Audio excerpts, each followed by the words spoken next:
negative thoughts in your mind that you aren't good enough, that you'll never be successful? If so, you're not alone. I've had those thoughts playing in my mind ever since I took the leap to become an entrepreneur. It's a dirty, dark secret that no one likes to talk about, as the glamorization of becoming an entrepreneur is shown in the media. I realized that in order to succeed, I needed help. We all do. So I decided to go all in on myself, spending thousands of hours in the trenches, reading, joining groups, listening to podcasts, hiring coaches to develop a bulletproof morning routine for success. Join me on my journey as together we build our morning fire to ignite our lives as entrepreneurs. My name is Jeff Wickersham, and this is the Morning Fire for Entrepreneurs podcast.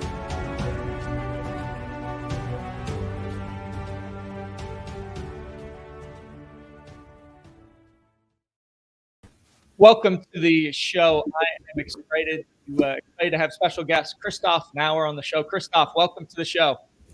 Thank you so much for having me, Jeff. Appreciate it. You are quite welcome. So let's get into state. We're going to do 3 power breaths, breathing in through the belly, up through the chest. We're going to raise our hands above our head and then get the energy boosted up. Let's go ahead and breathe in and out. Good. Another breath in and out. Final breath in and out. All right. Now I'm going to count down 3, 2, 1. We're going to yell boom at the top of our lungs in 3, 2, 1, and boom. Boom. There you go. Thank you. Thank you for playing along. Appreciate it. Sure. So let's get right into morning habits, rituals, routines. I feel that they are the foundation for anything we want to accomplish in life. So Christoph, what are a couple things you do right when you wake up in the morning that sets you down that path towards success? Well, thanks for asking. I think I got onto this path, I think thanks to you and your book. I mean, I did some stuff before, but it didn't really turn into a morning routine, what you talk about, until I decided for it to be one, and which I'm now recommending to my clients to do the same thing.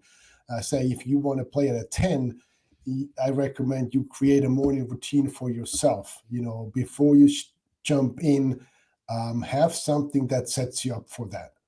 So for me, I meditate for about half an hour. Okay. To get the mental focus, and it's so incredibly relaxing. Afterwards, I could go back to sleep. Now that would defeat the purpose, of course. So I haven't done that. I get up and then I go hop on my stationary bike for half an hour and get the juices going that way, and work up a good sweat. And then I hit the shower, and then I'm ready to go. There you go. Love it. And I love the commitment piece, right? You decided. And so many times in life, that is the missing link for people is, hey, I'm committing. I am deciding this is what I'm going to do moving forward. Meditation, huge fan of that. That's so you mentioned it's so relaxing and you almost want to go back to sleep. That's actually why I do exercise before meditation, because if not, I most likely would end up back asleep. So I love that. And I love that we're going to get into, time management, productivity, your book, From No Time to Free Time. So Christoph, for the backstory for the audience listening live and then listening to the recording, give a little backstory of your experience and what set you down this path. Well, my coach has been telling me to write a book for years. And like so many other entrepreneurs, I have a master's degree in excusitis. And so I had all the excuses in the book because I'm a great talker. I have no problem with that, as you can tell. But writing is just not my cup of tea. So I happened to do a training for, Melanie, which and who happened to become my book coach and editor and publisher. I did a team training for her on time management. And so then she asked me afterwards, so when are you going to write your book? And of course, then I started, giving her the usual excuses. And then she said, well, didn't you just do a training for me? I said, yes, I did. She said, and I know you say that you always record those because they have future value. And I said, yes. Because she was talking about me saying that time can have future value. And Gotcha. This is one of those moments. And then she said, well, there's your book. And I just looked at her like, what? And she said, well, you got a book right there. So that's kind of what started the process for me. I had it then, I had the recording transcribed, and then work with a good friend of mine who is a ghostwriter and editor to take that transcription and actually turn it into a book. I mean, I totally owe it to her that she did, my babbling, my talking, and she took that presentation, actually turned it into book, chapter, verse, and put structure to it. Her business name is Structural Integrity, and that's what she did. She took that presentation, gave it the structural integrity. So I'm deeply indebted to both Melanie and my friend Joy, because without the two of them, I wouldn't be a published author. I love it. And one of the things I love you said about it was having a coach, outside influence, to one, show you the vision and show you what's possible, right? Because you probably didn't even think, hey, recording these as I'm doing these sessions could transfer over into writing a book. And I'm right up your same alley. When I wrote my book, my editor and I went back and forth many iterations. it was it was a painful process, I'm sure, for her, but we got through it, and the outcome was amazing. But that vision, having somebody else instill hope, instill that you can do something, and here it is so incredibly powerful. So love that story. So let's talk about time management, right? Because that's a main theme of your book. You just spoke to the fact that you were speaking to a group about it. Let's unpack time management. What are a couple strategies that people can implement today, not tomorrow, to be better at managing their time? Okay, well, there's some key components. I think the one, I'd say, have the famous to-do list. Most people have heard of that. If it's not in writing, if it's just in your head, it doesn't exist. Write down everything that you have to do, everything, business, personal, the whole 9 yards. And before you go any further after that, go through it with a red pencil or a red marker to cross off things that can be first eliminated. They really don't belong there. They may belong on it at some point in the future, but not now. And the next one is the big D, delegate. What can be delegated? What can be done by somebody else? And once you do that, your to-do list should shrink significantly. Then the next step is prioritizing. And that's a huge component. My training from Brian Tracy on that, it's based on his book, Eat That Frog. He talks a lot about, eat that frog and don't dabble in other tasks unless the frogs are gone. And again, this is not a culinary dish, okay? This has to do with tackling the most challenging and biggest tasks first and not Okay. last. So many times as entrepreneurs and business owners, we dabble into things that are easy and we're more comfortable in. And the big tasks, that they're not going away. They're just sitting there waiting to get done. And what it does is a psychological effect that it has on us. They're actually getting bigger and bigger, the heavier, and they weigh us down. They actually zap motivation out of us. Once you do tackle the big thing, you all of a sudden realize you're fully motivated to tackle the next thing and do the next thing, and you feel like $1,000,000. Okay. So once you have shrink your to-do list down to that, then you have to identify the frogs. And those are the ones you want to tackle first. Everything else can wait.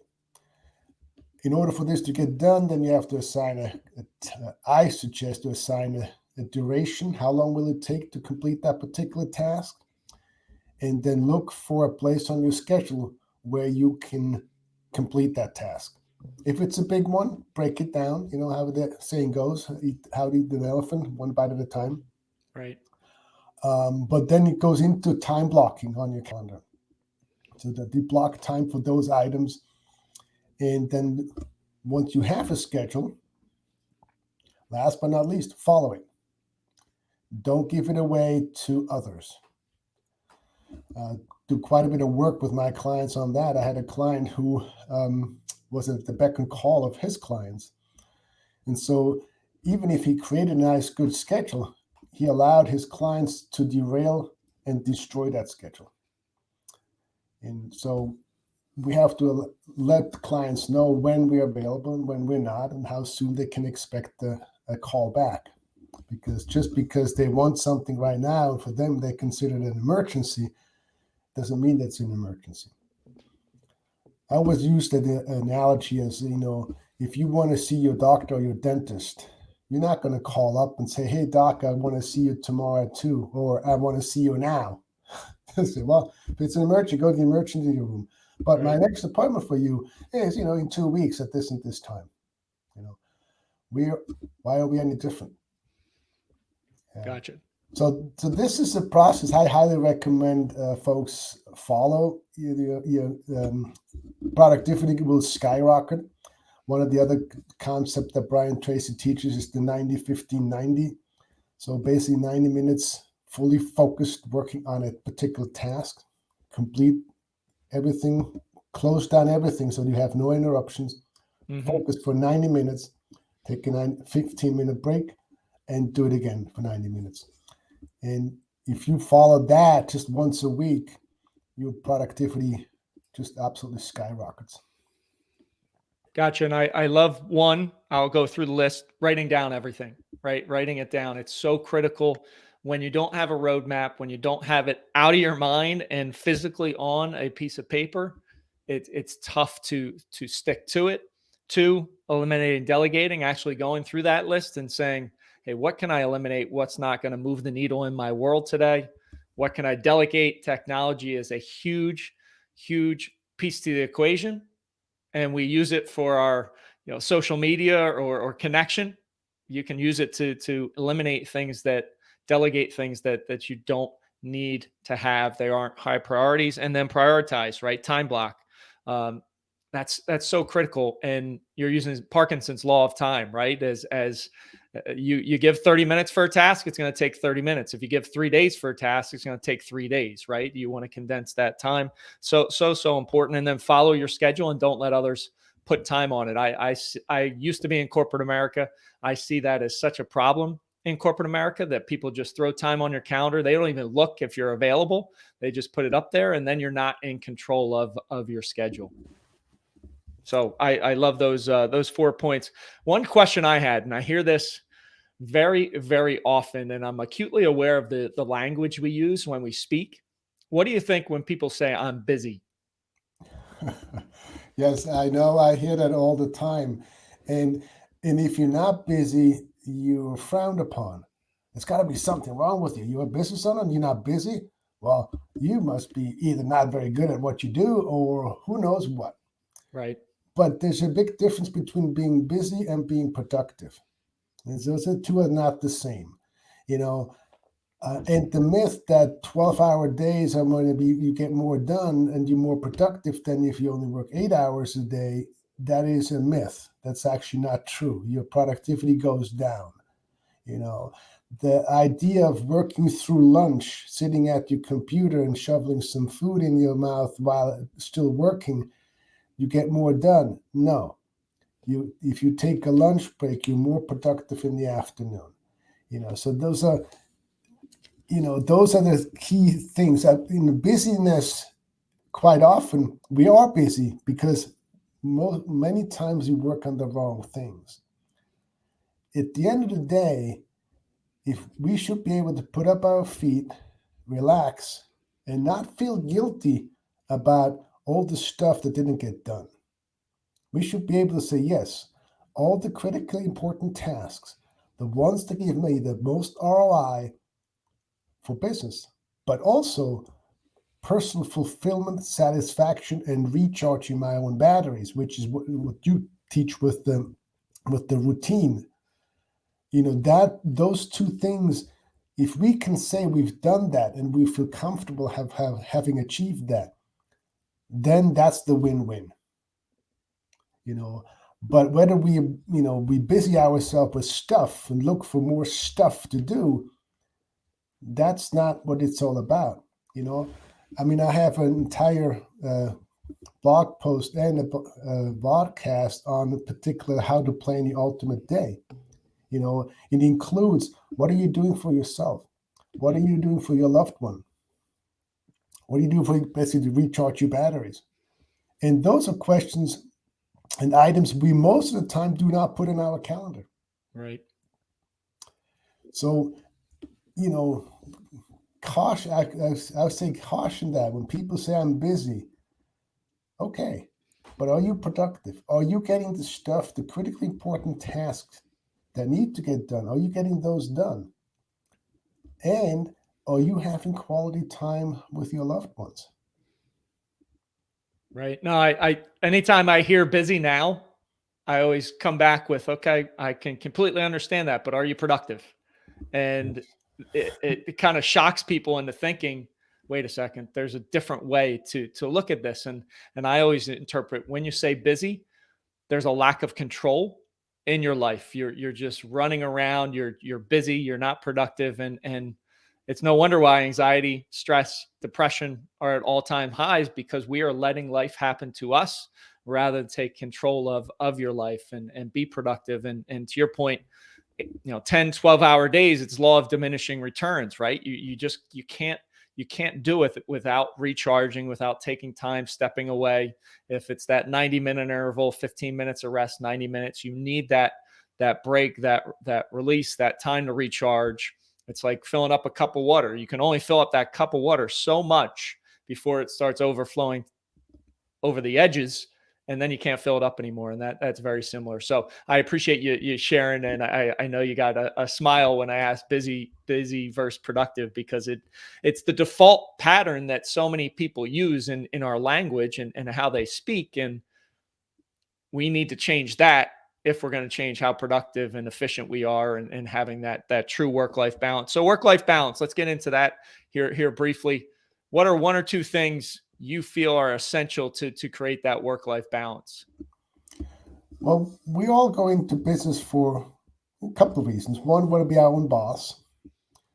We want to create, and build a business and build a life, and so that we can provide for us for financial freedom.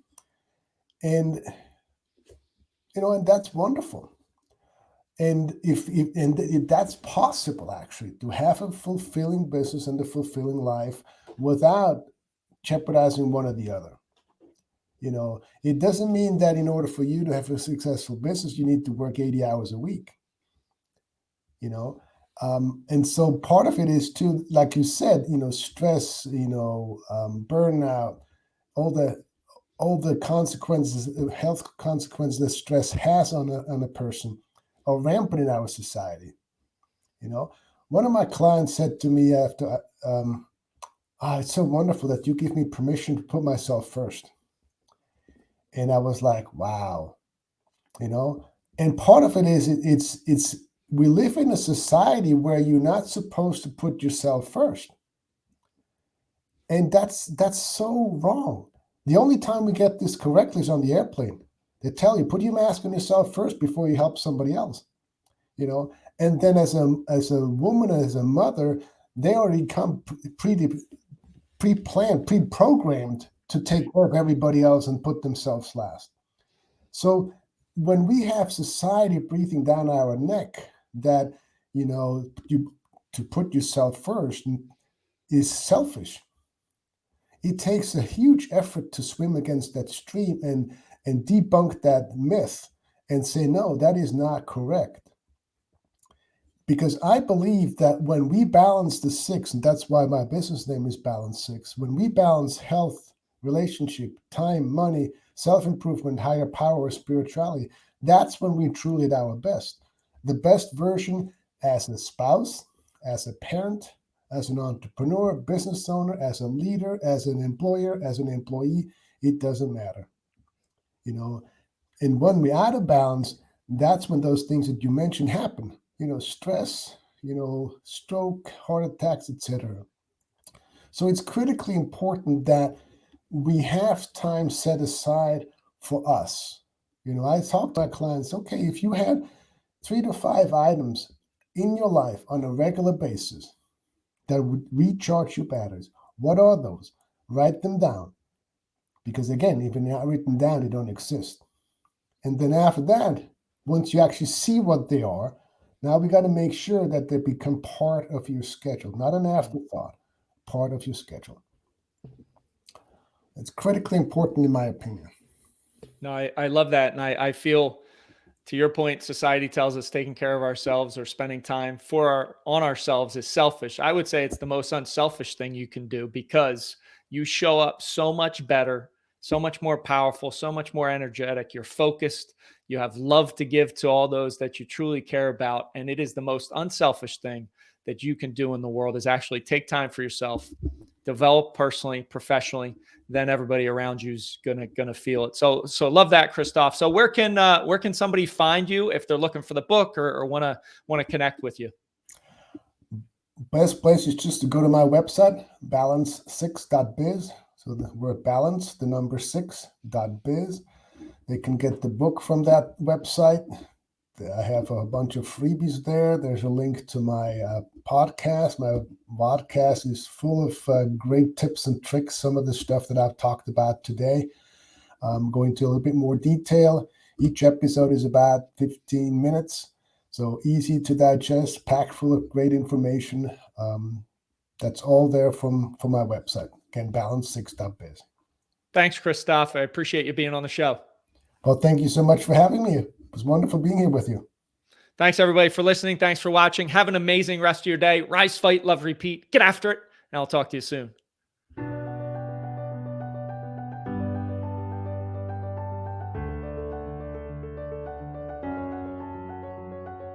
Thank you for listening to the Morning Fire for Entrepreneurs podcast. You now have the knowledge, but without action, knowledge is useless. Choose to act. Choose to step into your greatness and unlock that hero inside of you. If you enjoyed this podcast, please subscribe and leave a review so more entrepreneurs can hear this message. If you absolutely love this podcast, which I hope you do, then share it up with someone you know who might see benefit from it. Become that beacon of change, and together we can impact the world.